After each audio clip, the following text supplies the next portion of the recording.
A paz do Senhor, meus amados irmãos, sou o pastor Marcos André e esse é o canal Clube da Teologia, tá? O nosso canal de estudos aí e pregações da Palavra de Deus, né? Conteúdo teológico, tá bom? Conteúdo espiritual.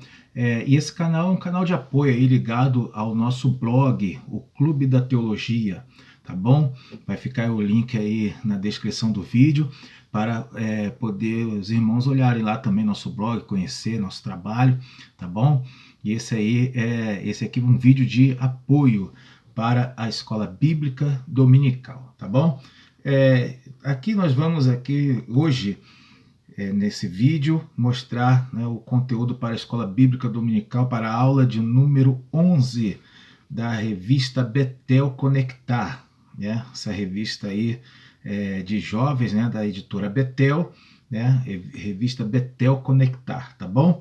Nós aqui estamos na lição de número 11, lembrando que eu vou deixar, né, falando mais uma vez aí, na descrição do vídeo, o link para essa lição, a lição de número 11 da Conectar, tá? E eu já convido desde já você, né, meu irmão, minha irmã, professora, professor e alunos da Escola Bíblica Dominical para se inscrever aí no nosso canal, né? Dar um like aí no nosso vídeo e aí poder ativar aí os sininhos da notificação, poder estar sempre usufruindo aí dos vídeos que nós estamos colocando aí no canal, tá bom? Bom, então vamos aí na lição, né? A lição de número 11 da Betel Conectar tem como tema, o título da lição é A Conexão do Tabernáculo com os Evangelhos, tá? Esse aí é o tema da lição. O versículo do dia está lá em Hebreus 9:11, mas vamos direto lá para a introdução, para já entrarmos aqui e encurtarmos o vídeo, né, não ficar muito extenso, para poder ajudar os professores, tá? Na introdução, então aí eu separei a parte que diz Deus em sua infinita graça revela detalhes da vida, ministério e morte de Jesus, né? Isso na introdução aí já diz aí como que o objetivo aí da lição, né? A ideia dessa lição é fazer fazer com que o tabernáculo mostrar o que do tabernáculo aponta, né? Como ele é explicado nos evangelhos. Essa aí é a ideia, tá bom? Como que o tabernáculo qual é o link do tabernáculo com os evangelhos, né? Qual o significado de algumas partes do tabernáculo? E aí a lição ela tem esse intuito, esse objetivo, lembrando para os irmãos, professor da escola dominical aí da editora Betel, né, que dá lição aos jovens aí, que eu costumo alertar a verdade, né, falar pelo menos no meu entendimento aqui, né, e com certeza de muitos teólogos também, sobre certos exageros na interpretação. Então, algumas coisas aí exagerado demais, principalmente aí na revista da Betel Conectar, tem um certo exagero na interpretação, aquela ideia de que cada coisa do tabernáculo aponta para Jesus, e na verdade isso aí não está na Bíblia, isso aí não está especificado dessa forma. Sabemos que Jesus é referenciado no tabernáculo, a obra de Jesus é referenciada sim, né? E sabemos de tudo isso, mas não há aquela ideia de que tudo exatamente, até o sino, né, que tinha, né, também faz referência, alusão a alguma coisa. Então, certos exageros não convém colocar, fica algo muito legalista na interpretação, tá? Então é isso aqui que eu vou também falar nessa lição, falar sobre esses exageros, né? Bom, então continuando aí na nossa introdução, tem uma parte, separei também outra parte que diz, porém foi apenas na plenitude dos tempos que a graça de Deus se manifestou. Esta parte aqui fala que embora o tabernáculo ele faz referência, né, à vinda de Jesus, né, o seu ministério terreno, foi só na plenitude dos tempos, né? Essa plenitude dos tempos é interessante ensinar aí aos alunos, tá? O que significa a plenitude dos tempos é aquele momento da humanidade que foi propícia para receber Jesus, né? Para Jesus vir, né? Um momento em que o Estado romano, que Roma se organizou como um império, tá? Colocou paz em todas as regiões, tá bom? Ali no mundo antigo, né? Roma fez todo mundo ali de província, né? Israel era uma província romana, Síria era uma província romana, então todos os reinos ali da época se tornaram províncias de Roma.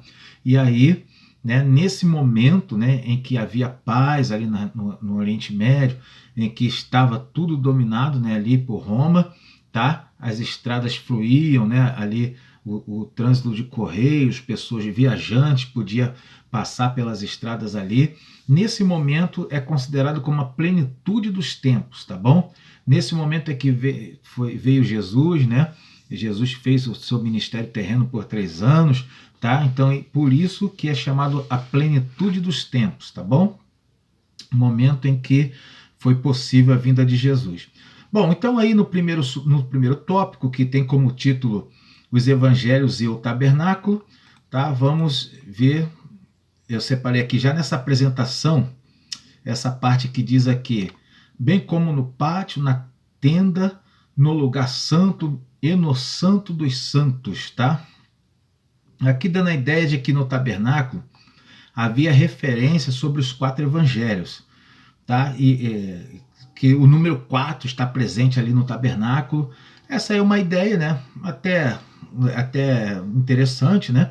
Porém, essa parte aqui que fala que bem como no pátio, na tenda, no lugar santo e no santo dos santos, isso aqui é um pouco forçado, né? Isso aqui forçado na interpretação, tá? Porque ele faz uma divisão. E nós sabemos que a divisão do tabernáculo não era em 4 divisões, eram 3, né? O pátio, o lugar santo e o santo dos santos. Aí o autor, o comentarista vem aqui e joga também a tenda. Não, a tenda era todo o conjunto, tá? Todo o conjunto do tabernáculo era a tenda, é chamado de a tenda da congregação, tá? Então é forçado, pode reparar que é uma forçação para poder fazer uma interpretação aqui, tá? Então você, professora, professor, né? Às vezes eu já perco um pouco a paciência já com esse tipo de ensinamento, né? Porque eu acho que não vale a pena isso aqui ficar forçando a barra desse jeito aqui para ensinar jovens, né? Jovens são inteligentes, jovens, né, sabem o que é bom, o que não é bom, tá? Então, professora, professor, pega a lição, né? Não condene de cara a lição, sempre oriento isso, não é para condenar a lição, falar que a revista é ruim, nada disso, não faça isso em nome de Jesus. Por quê? Já é difícil trazer jovens para uma aula dominical, seja uma coisa complicada. Aí se você pega ali com uma classe de jovem e ainda condena a lição, aí pronto, aí já vai ficar, até o pouco que você tiver na tua classe vai se afastar, né? Então, pegue o que tem na lição, que é bom, ensine isso aí, amém? Bom, então vamos lá no primeiro subtítulo aí, né? No 1.1, primeiro subtópico, tem como título os evangelistas Mateus e Marcos. Esse aí vai falar dos dois aí, né?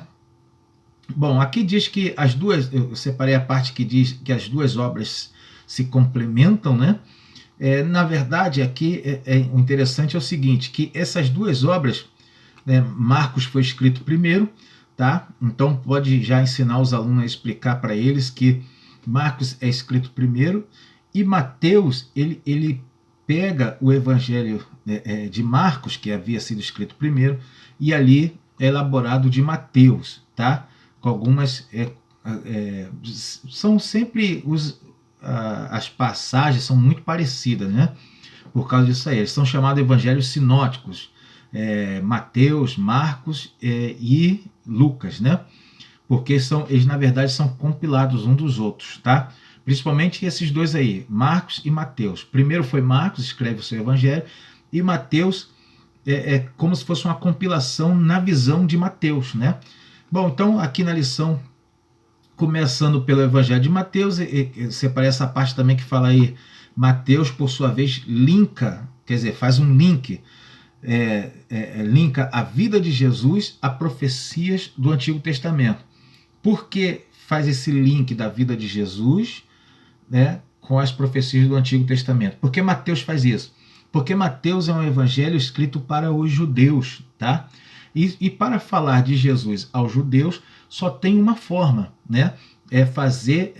Apresentar para eles onde que está sendo falado de Jesus, quem é Jesus no Antigo Testamento, porque é o livro que os judeus conheciam, né? O Antigo Testamento. E ali no Antigo Testamento fala que Jesus, né, Jesus é o Messias prometido. Então, o livro de Mateus, o Evangelho de Mateus, mostra Jesus como o Messias prometido lá do Antigo Testamento, tá bom? Também, e apresenta também Jesus como cumprimento da lei, né? Isso aí no Evangelho de Mateus, muito interessante isso aí, muito importante. E aqui vem mais uma forçação, né? Algo forçado aqui, dizendo que a cor púrpura do tabernáculo fazia alusão ao Evangelho de Mateus. Pode pular isso aí, professor, isso aí não dá ideia para isso aí não, que isso daí é interpretação forçada, né? Continuando aí, nesse mesmo subtópico fala que o Evangelho de Marcos estava representado pelo tecido vermelho, mas algo também forçado. Ele fala que é uma alusão ao Evangelho de Marcos, porque o Evangelho de Marcos apresenta Jesus como o servo sofredor, né? E ali, por causa do tecido vermelho que havia, está dizendo que ele faz uma representação do Evangelho de Marcos. Nada a ver, não dá atenção para isso não, pode até pular isso aí também. Então convém ensinar para eles aí que o Evangelho de Marcos foi escrito para os romanos, tá bom? E como foi escrito para os romanos, ele apresenta Jesus como servo sofredor, né? Uma vez, não sei exatamente se é esse o detalhe, mas como Jesus morreu pelos romanos, pelas mãos dos romanos, tendo sido entregue pelos judeus, tá? Talvez por isso apresente Jesus como um servo sofredor, né? Pois era assim que os romanos o conheciam na época, tá? Mas também isso aqui é uma teoria, tá bom? Mas uma coisa aqui é certa, foi escrito para os romanos, tá? Então, no segundo subtópico, 1.2, tem como título o Evangelho de Lucas e João. Agora vamos falar dos outros dois evangelhos, Lucas e o de João. Bom, aqui está dizendo, separei a parte que diz que esses dois evangelistas trazem mais detalhes, né?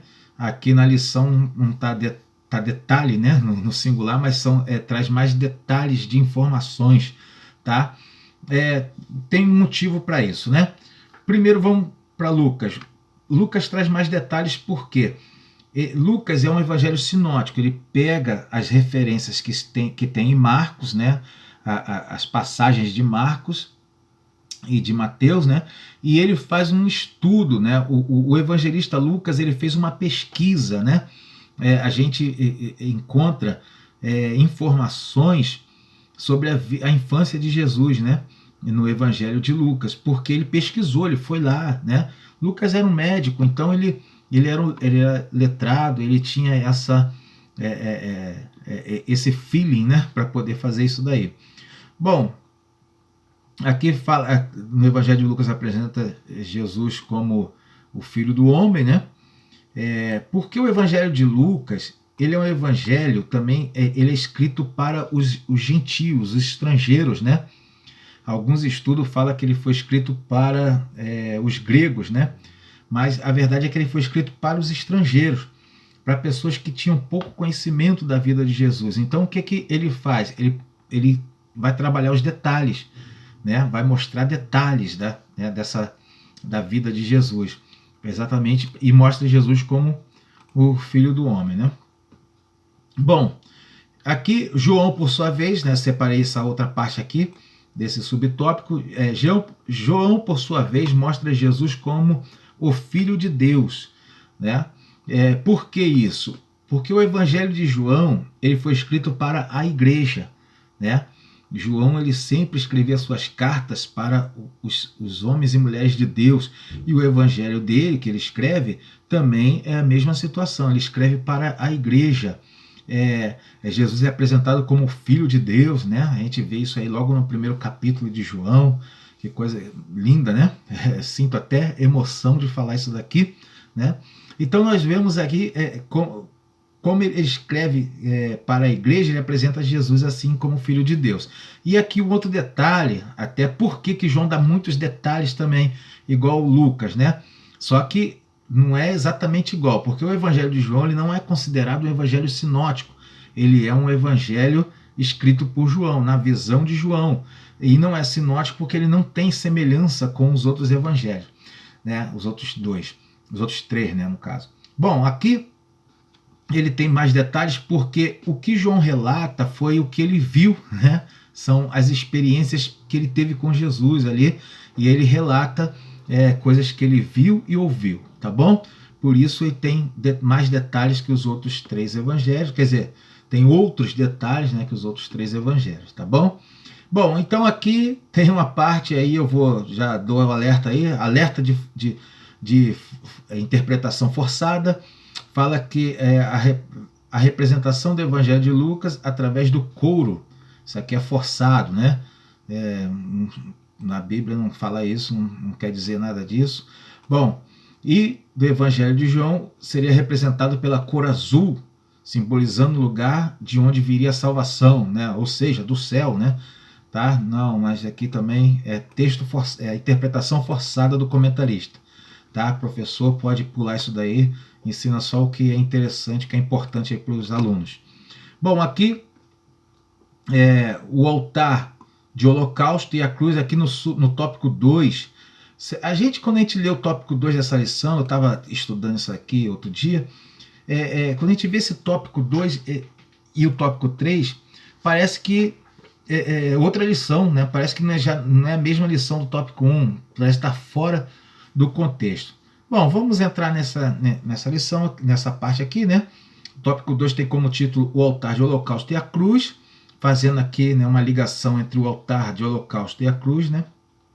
E aqui eu separei, logo nessa apresentação, separei a parte que diz aí, ó, o Calvário ou Monte da Caveira ficava fora de Jerusalém. Tá? Isso aqui é interessante, né? Não há muito interpretação forçada aqui, né? Não existe tanto aqui. Aqui é algo interessante. Quer dizer que assim como o altar do holocausto ficava fora do lugar santo, também a cruz ficava fora, foi fora de Jerusalém, no Monte Calvário, né? Interessante, porque os animais eram trazidos no altar do holocausto, né? E ali, fora do lugar santo, ele era sacrificado. E Jesus também, né? Fora da cidade santa de Jerusalém, ele foi ali deu a sua vida em sacrifício, né? Bom, então vamos aqui no subtópico 2.1, tem como título um lugar de morte e culpa, né? Se referindo aí à cruz, né? Vamos lá. Está falando aqui do altar do holocausto, né? Quando o ofertante chegava diante do sacerdote, isso aqui é o que está escrito aí na lição, nesse subtópico, eu separei a parte que diz aqui, ó, quando ele chegava diante do sacerdote, e os dois de frente para o altar, um animal morria no lugar do pecador, né? Aqui é aquela, essa aqui é uma representação, aqui sim, né? Interessante isso aqui, ó, a representação do que seria, né, a cruz de Cristo, né? Como que seria? Assim como um animal morria no lugar do pecador, Jesus morreu no lugar de toda a humanidade, né? O sacrifício lá no Antigo Testamento, ali naquele altar do holocausto, aponta, né, para o sacrifício de Jesus na cruz, tá? Isso aqui não é interpretação forçada, isso aqui é real, né? É um ensinamento bíblico, né? Bom, então separei também a parte aí que diz que vale ressaltar que o animal deveria ser sem mancha e sem defeito, né?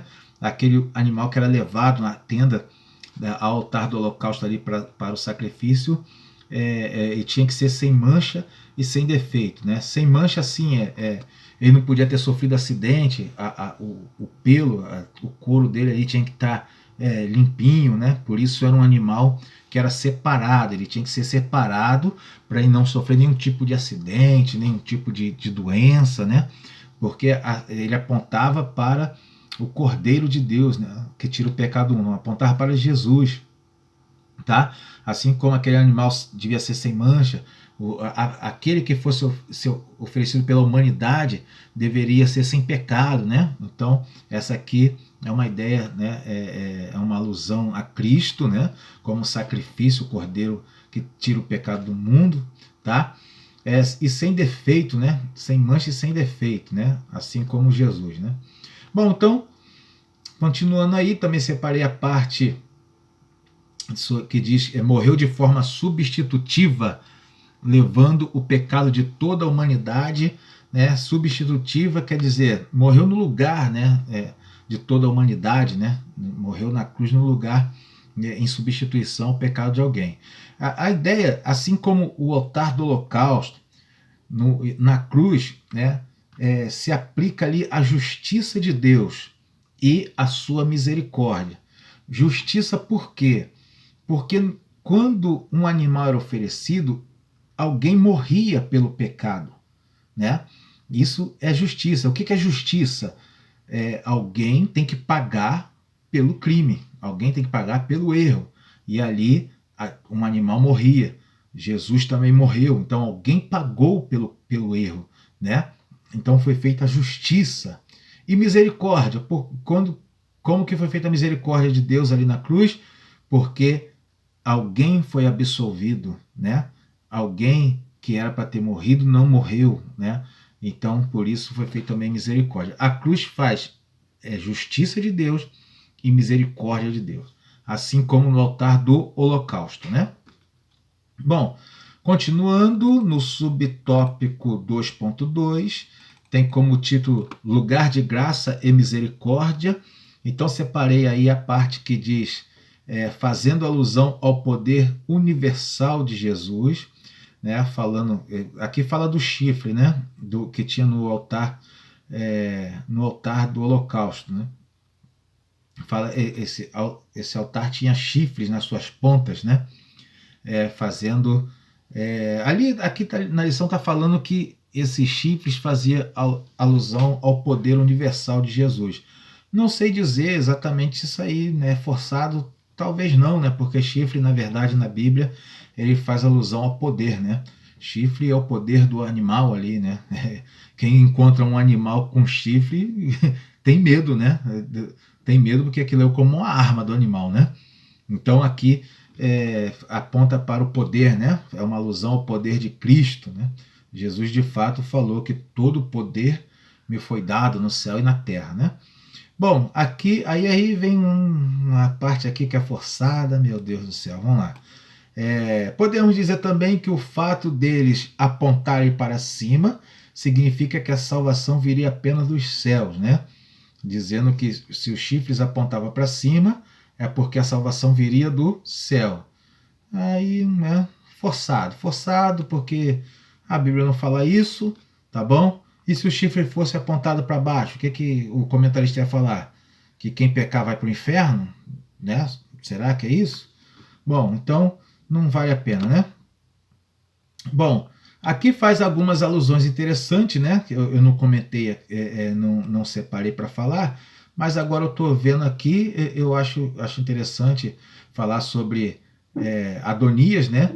Que segurou das pontas do altar, né? E aí, para poder ter a sua vida salva, né? Falando que quem se apega ao altar do holocausto, né? Ele tinha a sua vida salva, né? Mas tem passagem na Bíblia que um rapaz lá, o cidadão morreu mesmo tendo segurado das pontas do altar.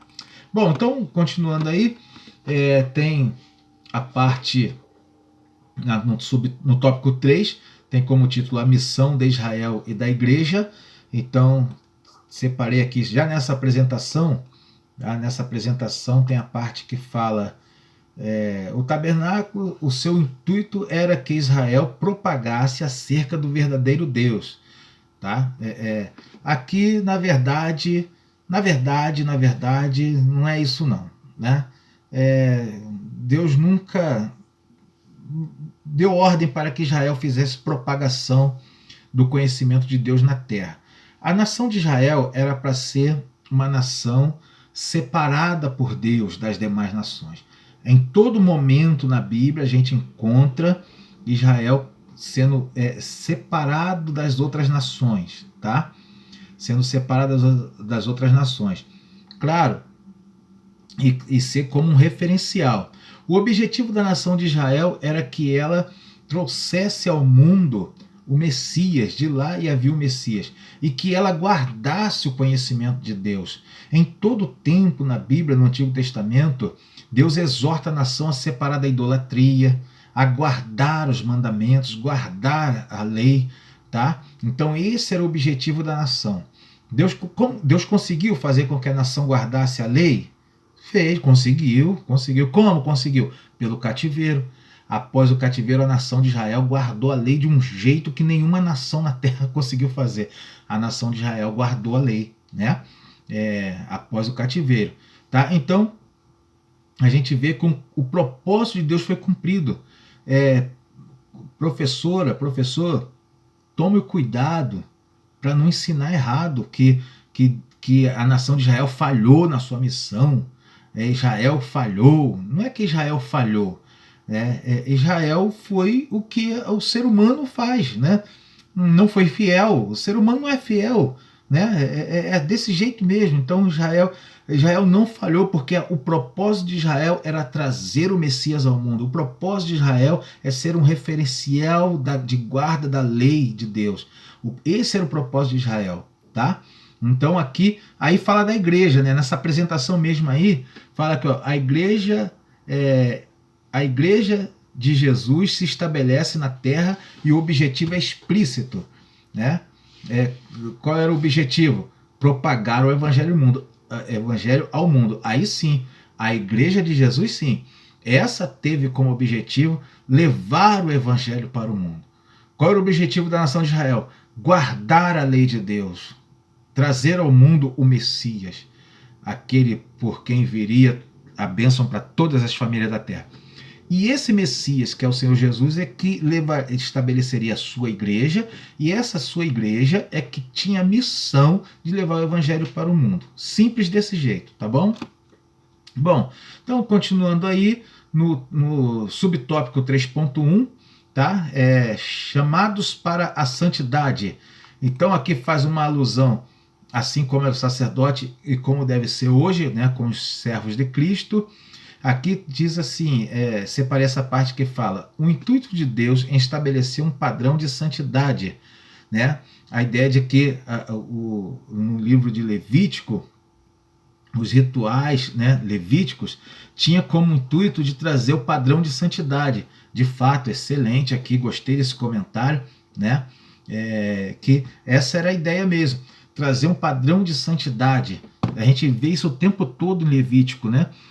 Deus orientando a cobrir, né, as partes do corpo, né, a vestimenta. E aqui fala até que o sacerdote trazia, né, uma lâmina de ouro, tá, sobre a cabeça, dizendo santidade ao Senhor, porque esse era o padrão de santidade que o Antigo Testamento traz, né?